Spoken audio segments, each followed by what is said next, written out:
Hi friends, Ganavi YouTube ಚಾನಲ್ಗೆ ಸ್ವಾಗತ. ನಿಮಗೆ ನಾನಿವತ್ತು ಮಂಡಿ ನೋವು, ಬೆನ್ನು ನೋವು, ಮೊಳಕೈ ನೋವು, ಮೊಳಕಾಲು ನೋವು, ಸೊಂಟ ನೋವು ಬರೋದಕ್ಕೆ ಬರುತ್ತಲ್ಲ, ಅದಕ್ಕೆ ಇದೊಂದು 3-4 ಐಟಮ್ ಯೂಸ್ ಮಾಡಿ ಒಂದು ಕಷಾಯ ಕಷಾಯ ಮಾಡ್ತಾಯಿದ್ದೀನಿ.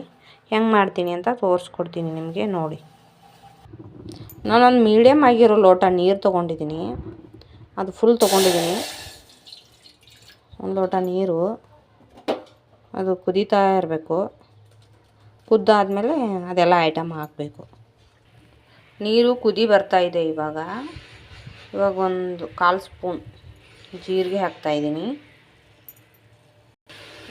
ಆಮೇಲೆ ಇನ್ನೊಂದು 1/4 ಸ್ಪೂನು ಸೋಂಪು ಹಾಕ್ತಾಯಿದ್ದೀನಿ. ಇವೆರಡು ಚೆನ್ನಾಗಿ ಕುದಿಬೇಕು. ಎಲೆನ ಕಟ್ ಮಾಡಿ ಸಣ್ಣ ಸಣ್ಣದು ಮಾಡಿ ಹಾಕಬೇಕು.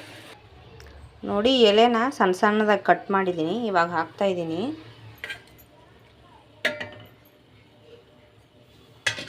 ಇವಾಗ ಅದು 5 ನಿಮಿಷ ಚೆನ್ನಾಗಿ ಕುದಿಬೇಕು. ಕುದ್ದಾದ್ಮೇಲೆ ಒಂದು ಅರ್ಧ ಲೋಟ ಆಗಬೇಕದು. ಡೈಲಿ ಯಾವ ಟೈಮ್ ಕುಡ್ದಿರ್ತೀರೋ ಮತ್ತು ನಾಳೆ ಅದೇ ಟೈಮ್ಗೆ ಕುಡಿಬೇಕು. 7 ಗಂಟೆಗೆ ಕುಡಿದ್ರೆ 7 ಗಂಟೆಗೆ ಕುಡಿಬೇಕು. ಡೈಲಿ ರಾತ್ರಿ ಒಂದು ವಾರ ಮಾಡಿದ್ರೆ ಮಂಡಿ ನೋವು, ಸೊಂಟ ನೋವು, ಯಾವ ನೋವು ಬರಲ್ಲ ನಿಮಗೆ. ಟ್ರೈ ಮಾಡಿ ನೋಡಿ. ನಾನು ಮಾಡ್ತಾಯಿದ್ದೀನಿ. ನೋಡಿ, ಚೆನ್ನಾಗಿ ಕುದೀತಾ ಇದೆ.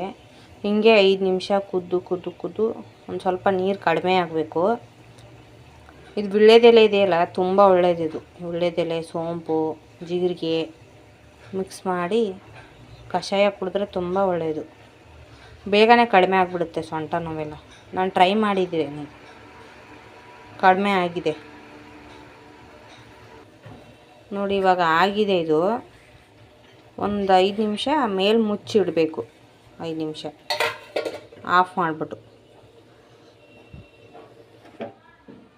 5 ನಿಮಿಷ ಆದಮೇಲೆ ತೆಗೆದು ನೋಡಬೇಕು. ನೋಡಿ, ಇವಾಗ ತೆಗಿತಾ ಇದ್ದೀನಿ. ಈಗ ಸೋಸ್ಕೋತೀನಿ ನಾನು. ಇವಾಗ ಲೋಟಕ್ಕೆ ಹಾಕ್ತಾಯಿದ್ದೀನಿ. ನೋಡಿ,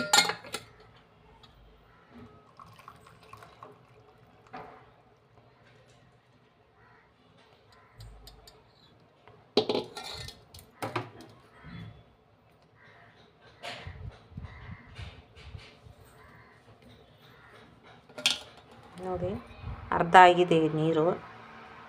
ಇದನ್ನು ದಿನ ಕುಡಿದ್ರೆ ಯಾವ ನೋವು ಬರಲ್ಲ. ಮಂಡಿ ನೋವು, ಕಾಲು ನೋವು, ಕೈ ನೋವು, ಬೆನ್ನು ನೋವು, ಕತ್ತು ನೋವು ಎಲ್ಲ ನೋವು ಕಡಿಮೆ ಐತೆ. ಇದೇನು ದೊಡ್ಡದು ಇದೇನಿಲ್ಲ. ಬರೀ 3 ಐಟಮ್ ಹಾಕಿ ಮಾಡಿದ್ದೀನಿ. ಟ್ರೈ ಮಾಡಿ ನೋಡಿ. ಚೆನ್ನಾಗಿ ವರ್ಕ್ ಆದರೆ ಮಾಡ್ಕೊಂಡು ಕುಡೀರಿ ಡೈಲಿ. Thank you.